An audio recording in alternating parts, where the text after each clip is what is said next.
Pax vobiscum. Welcome back to the channel, and to another short story reading. This short story will be, it's still a short story, but there will be several parts. But it is called The Carnal God, and it is written by John R. Speer and Carlisle Schnitzer. The description of it was that it was taken from a text that was originally published in a magazine called Weird Tales, and was published in June of 1937. The story, The Carnal God. I was reading through it, and it's one of those stories where, in sort of, nowadays, we might expect something to be a little bit more written out or so forth. It does seem to jump around a little bit, but it was rather intriguing, and I think there is an underlying story to it that was quite interesting. But the sort of pretext that gives the idea of what the story is about says, "A strange and thrilling story about a golden image that was instinct with evil life and the terrible weird fire that burned with the cold of outer space." So a little bit of science fiction and mythological fiction, if you can think of it that way. Found it rather interesting, and it is a short story, but it is divided into parts. So I figure that is how we would go ahead and divide them here and reading it for the story. And it does get a bit, for lack of a better term, sensual in some of the descriptions. You will see what I mean when you listen, but I wanted to warn readers in this case, just in the event that you might find it a bit distasteful. Again, just slightly sensual, nothing beyond that. And now, without further ado, we shall begin reading The Carnal God by John R. Speer and Carlisle Schnitzer, beginning with Part 1, The Dreadful Face.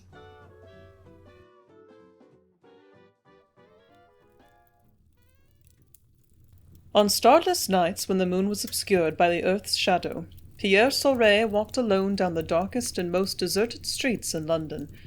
He did this to avoid the people who might look into his face. His face. He shuddered, his pinched shoulders wrenching sharply with a bitter shrug. Could anyone call this mask, this unearthly mass of bubbling flesh, boiling and seething in his own blood, a face? Pierre knew what always happened when people looked into his torture-shattered eyes. The sight of their horror sickened him. His memory ached with the sharpness of pain he had felt on those few occasions when some luckless persons had inadvertently seen, and halted, and frozen momentarily with the intense horror and nausea that overwhelmed them, their faces graven with revulsion. A moment later, to totter rapidly past him down the street, the tension of their feeling released with an effort that ended in a sob of hysteria and fear. The route Pierre took upon these nights was always the same. With his long black opera cape and moth-eaten topper, he walked through the streets like some villain from an old Drury Lane melodrama. A quaint old man who has refused to leave his yesterdays, people might remark, if they did not see his face. Pierre gave no heed to the few people he passed, except to draw the cape quickly about his face if they approached him too near under the eerie fog-filtered glare of the street lamps. At Nye Street, Pierre's bent figure paused wearily before he started up the hill. A few yards from the corner he paused again, staring at the yellow lines of light cutting the fog, and issuing from the slit-like windows of the beautiful home of the Countess Danila Munard. In the thick mists, the house, impressively large and of Egyptian architecture, resembled a temple of black magic veiled in an oppressive incense. The yellow slits glowered steadily and ominously. What brilliance and exotic color lay within! It was late, but not all of the Countess Munard's guests had departed. This would be the first party of the new season. Trust her to make it gay and unusual. Pierre walked slowly forward, muttering to himself. His shoulders brushed the low, ivy-colored walls surrounding the estate. He was nearing the entrance to the garden. Above the gate in the wall, an ancient gas torch flickered, casting a ghastly light that might have come from the most ancient tombs along the Blue Nile. "The fools," he mumbled bitterly. "If I could only tell them what she really is."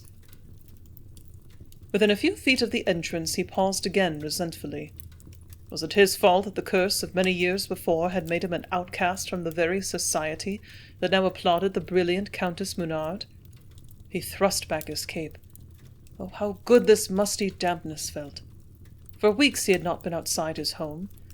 His lungs cried out in rebellion, cried greedily for deeper and deeper draughts of the refreshing breath of night. The Countess Munard. His hatred flamed higher. Her guests. Fools! What would happen if he were to walk into that gay party scene, drop his cape from about his face, and tell them that... Suddenly he paused. The pale, frightened face of a beautiful girl was confronting him in the dim glare of the gas torch. It was too late to draw the folds of his cape about his face. The girl had already seen this sickening sight, and a stifled cry rose from her lovely throat. "Oh, Carl!" she stammered weakly, clutching the shoulder of the tall, handsome young man who stood beside her. "Ruth, dearest, what—" The young man was puzzled until he saw Pierre's face. Usually when Pierre saw that he had frightened someone with the sight of his horrible features, he turned and ran away, rather than suffer the indignity of an apology. But something about this girl made him linger. It was a small, diamond-studded pendant that hung from about her slim white throat. In that Pierre saw the unmistakable sign of death and despair that always cast its shadow upon the throats of the Countess Munard's victims. The girl was marked. From the girl's face, Pierre turned to the young man. He looked into his eyes and saw there the familiar terror that always spread across the faces of those who looked upon him. A long moment of silence passed. The girl turned from him, covering her face with her hands and clinging tightly to the young man, who now stared at Pierre with growing inquisitiveness. "I'm sorry," Pierre finally said. The young man tried to look pleasant. He was an intelligent young doctor, and although the sight of Pierre had upset him, he was quickly regaining his poise. "Sorry? What for?" he asked. "My face. If it frightened you, it usually does." Pierre tried to smile. "Oh, yes, of course." Carl spoke with more assurance now. The girl on his arm was still trembling. Neither Carl nor the girl wore wraps. They had been wandering through the gardens of the Countess Munard's estate in preference to dancing. "Ruth, dearest, don't allow this to affect you." He patted her shoulder gently. "I say, old man, you gave her an awful fright. I don't wish to be unkind, but you really are enough to frighten anyone." Curiosity was fast overcoming Dr. Carl Fielding's fear. He looked closer into Pierre's face. "Are those boils or burns or what? How long have you been afflicted this way?" 10 years. "Indeed? It is rather difficult to see here in this poor light, but something should be done about your face. As a plastic surgeon, I would recommend that you—" "Permit an operation?" Pierre interrupted. "Young man, modern surgery cannot do anything for my case." "I disagree with you. Surely you would be willing to give me a chance. This must be horrible, going about frightening people. Or do you enjoy nearly scaring young women to death? My fiancée is still trembling." Carl removed a handkerchief from his pocket.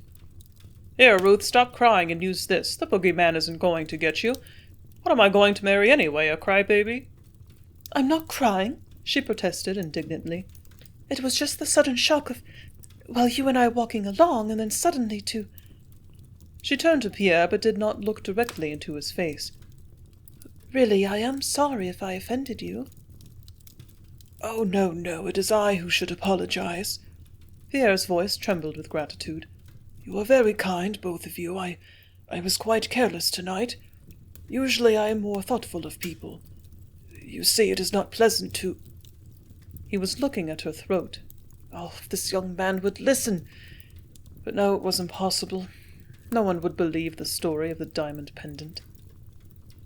Pierre said stiffly, "I really thank you for your kindness, and I am sorry if I have spoiled your evening. Good night." He turned and started to hurry away. "Oh, but wait a minute," Carl called to him. "I really meant what I said about your face. I think I can do something for you. Won't you take my card and call at my office? At least you can tell me what caused this awful affliction." Pierre quietly accepted the card that was handed to him. He thrust it into the pocket of his vest. Dr. Fielding noticed that the man's hands were as hideous as his face. "You would like to know what has afflicted me?" Pierre said with a trace of bitterness. "I wonder if you would believe me if I told you." "I would have to," Carl answered. Pierre waited a moment before he said abruptly, "I see you have been to the Countess Munard's party. Do you know her well?" "As well as most people know the mysterious Countess Danella Munard. Carl laughed. Does anyone really know her? Surely you are not acquainted with the Countess? Pierre did not answer his question, but said directly, Young man, I will accept the invitation to call at your office. I never go about in the daylight, but if you would be there some time in the... Make it tomorrow evening. I'll be there until midnight, Carl said quickly. Very well, but I do not come because I think that you can do anything for me. He looked at Ruth again. Self-consciously, she put her hands to her throat. Pierre added significantly, Perhaps I may be able to help you. If there are no stars or moonlight, I will call on you. I don't understand. What does the absence of stars and moonlight have to do with your calling on me? I will explain that later. If I may offer a word of advice to the young lady, I am sure I might save both of you from... Pierre faltered. So much to explain, so much that was unexplainable. How could he hope that these two young people would believe him? You were about to say? Ruth looked interested. You have made a foolish bargain with someone. The price you will pay is too high. But it grows late, and I am sure there is little I can say to you just now. Perhaps I have said too much already. Until we meet again, I bid you a good evening. Pierre removed his hat and bowed in a low, sweeping movement. Ruth could not restrain her gasp of horror as she saw the man's head. It was scarred and smelled strongly of burning hair. He had forgotten that he should not remove his hat. Mumbling an embarrassed apology, Pierre hurried into the darkness beyond the gate. Carl, did you see his hair? The man looked as if he had been horribly burned, Ruth cried when he was gone. The most awful-looking man I have ever seen. All your fault, too. You would insist on walking in the night air. Why did we have to walk all the way around the garden? The Countess's parties always do this to you, Ruth. They give you the craziest ideas. Then you do remember what she prophesied tonight, Ruth exclaimed. Really, isn't it uncanny? Tonight the goddess told me I would take a new step in my life. Something would happen that would change everything for me. She said it would begin with a horrible fright. And I was frightened, Carl. Do you suppose... Suppose nothing, Carl replied with some exasperation. The Countess and her fake prophecies are without weight to me. You women are always falling for the ways of some old crone with a crystal or deck of cards in her hand. Besides, she may have planted that old man in our path tonight just to make her claims more convincing. How do we know but that all that horrible appearance was just not so much clever make-up? I know it wasn't. How do you know? I just do, Carl. She smiled at him. I believe everything the Countess has told me. But come, dearest, we must be returning to the party. She took his hand and turned back to the garden. Carl followed reluctantly. Ruth, I wish you would give up your devotion to the Countess and her mad religion, or whatever it is. I don't like it. You've changed since you have taken her so seriously. First thing I know, you'll be a convert to her, what do you call it, moon worship? She stopped and turned to him. Her voice was strange and final in its tone. She stopped and turned to him. Her voice was strange and final in its tone. Carl, I am already a convert. The religion of Munir has given me everything I want in life, and soon I will take the sacred vows of its followers. You can't. I won't have it, I tell you. Oh, Ruth, surely you can't believe in this preposterous, this unnatural faith. I don't know what hellish power the Countess may have over you, but I do know that it isn't natural for a normal girl, reared as you have been, suddenly to accept a faith that even a heathen would sneer at. And I'm going to... Carl was interrupted by the unheralded appearance of one of the Countess Munard's swarthy-skinned Egyptian servants. The man, tall and sinisterly handsome, was dressed like all the Countess's menials. He wore the brief, exotic attire of a slave in an ancient court or temple. The servant bowed his head and made a peculiar sign which Ruth seemed to understand. "The Countess desires to see you, most lovely maiden of the temple of Munir," the servant said solemnly. "Maiden of the temple of Munir!" Carl could not restrain his disgust. "You tell your mistress I'm taking Ruth home, and that if she wants to see anyone about her insane religion, she may consult me." The servant did not answer him, but his eyes narrowed into slits of cruelty and hatred. His lips curled contemptuously. Nylathar, I will follow you to the priestess, Ruth said, ignoring Carl's threat to take her home. Ruth! Carl pulled her to his side. I'm not going to let you stay here alone. You've got to listen to me. The servant broke Carl's grasp about Ruth's wrist and pushed him from her. No one is to restrain a maiden of the temple when the priestess calls, he said, standing between Ruth and Carl. Why, you... Carl lunged at the Egyptian, who quickly drew a knife. The blade pressed against Carl's vest and seemed only too eager to press further. The servant smiled in mock courtesy. The guests are departing. The Countess sends you her regards, for she is retiring with her faithful maidens, the servant said coldly. Your coat and hat will be brought to you. Carl was furious, but a length of glittering steel in obviously adept and determined hands is a deterrent to the most courageous, and will instill restraint and judgment in the most foolhardy. What perplexed Carl also left him with a feeling of helplessness, Ruth's apparent lack of consideration of his danger. This was not like the girl he had known since his early childhood, the girl who would have fought like a tigress anyone who might have threatened Carl. Now she ignored him entirely, as if it meant nothing to her that his encounter with the servant might have proved fatal to him. He turned to make one final plea to Ruth, but she was gone. When his coat and hat were brought to him, he took them and with an ironic smile said, Tell the Countess I am overwhelmed at her hospitality. She simply must call on me some day. Beneath the surface of Carl's polite departure swirled an undercurrent of bewildered resentment. There was nothing natural about Ruth's acceptance of the faith of Munyerism, or whatever it was. Carl's thoughts of the entire evening moved rapidly back to the hideous old man they met at the garden entrance. He recalled his words of advice to Ruth. You have made a foolish bargain with someone. The price you will pay is too high. The old man must have sensed Ruth's intention to follow this strange religion. He knew more about the Countess Munard than he pretended. But what? Nothing about the entire evening made sense.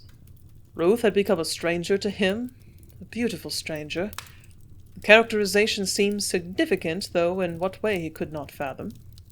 Ruth had always been an attractive girl, but recently he had found her beauty violently compelling, and tonight the strange new depths of her beauty had made him marvel. It was a beauty of coldness and austerity, and it frightened him. Ruth, the Ruth he knew, was and must be beautiful, but never cold, never cruelly elusive. Something was happening to Ruth. Something was taking her away from him, and that was not permissible. Carl Fielding did not allow what he loved and wanted to be taken away from him. The Countess had something to do with it, and he would fight her, but he must learn something about her, and the strange power she exercised over Ruth and the other converts. Carl settled restlessly back into the interior of his car, musing over the strange events of the evening. Who might know anything about the Countess Munard other than her converts, whose lips were always sealed with secrecy?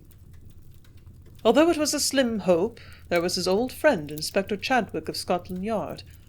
Perhaps the eccentric detective would be able to assist him.